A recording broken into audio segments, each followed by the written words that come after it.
नमस्कार साथियों, स्वागत है हमारे YouTube चैनल पर। कैसे हो आप सभी।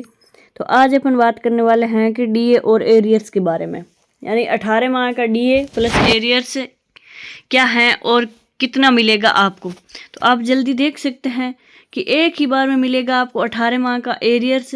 अब जल्दी देखें आपको कितना मिलेगा 18 माह का एरियर्स।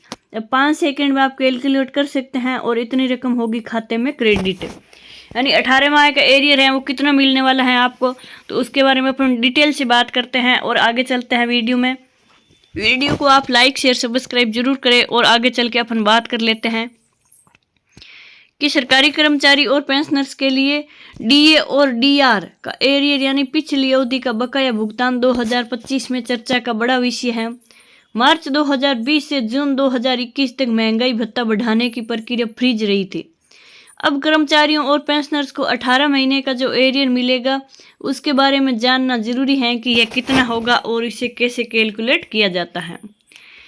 अब अपन हिंदी में बात करना है कि डीए और डीआर एरियर की पूरी जानकारी अपन देखते हैं कि इसमें एरियर की कैलकुलेशन प्रक्रिया, भुगतान का तरीका और इससे फैसले से जुड़े अहम बिंदु शामिल हैं और साथ ही डीए प्लस डीआर एरियर की व्यापक जानकारी आपको बताई जाएगी। अब है कि डीए और डीआर एरियर कैलकुलेशन की क्या प्रक्रिया है। सबसे पहले कर्मचारी पेंशनर्स की बेसिक सैलरी और ग्रेड पे देखें और मार्च 2020 तक जो डीए का प्रतिशत था उसे नोट करें, जैसे 17%। अब कोरोना काल के दौरान बढ़े डीए प्रतिशत को नोट करें, जैसे 28% और 2% के बीच का फर्क निकाले जो बकाया रहेगा। अब इस फर्क को हर महीने के बेसिक पे से गुणा करके उस महीने का एरियर निकालें। 18 महीने के सभी एरियर को जोड़े जो कुल बकाया होगा। उदाहरण के तौर पर अपन देखते हैं और बात करते हैं कि यदि किसी कर्मचारी की बेसिक सैलरी 25,000 रुपये है तो मार्च 2020 में डीए 17% था और जुलाई 2021 में डीए 28% हो गया। तो दोनों के बीच का अंतर है वो 11% है। अब 11% को 25,000 से गुणा करें और फिर 18 महीने का कुल एरियर जोड़ ले।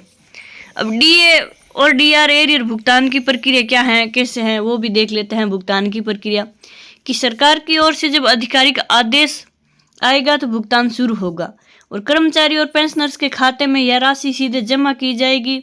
इसके लिए कोई विशेष आवेदन नहीं करना होगा। वेतन या पेंशन स्लिप में भी इसका उल्लेख होगा। भुगतान एक मुश्त या किस्तों में हो सकता है।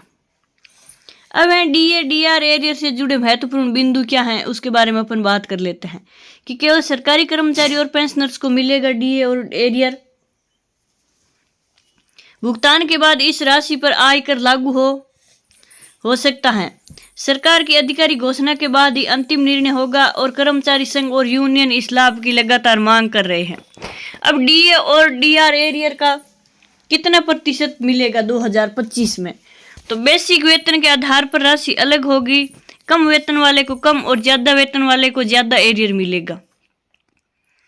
अनुमानित राशि कुछ हजार से लेकर लाखों तक हो सकती है और पेंशनर्स को भी उनके बेसिक पेंशन के आधार पर यह भुगतान मिलेगा।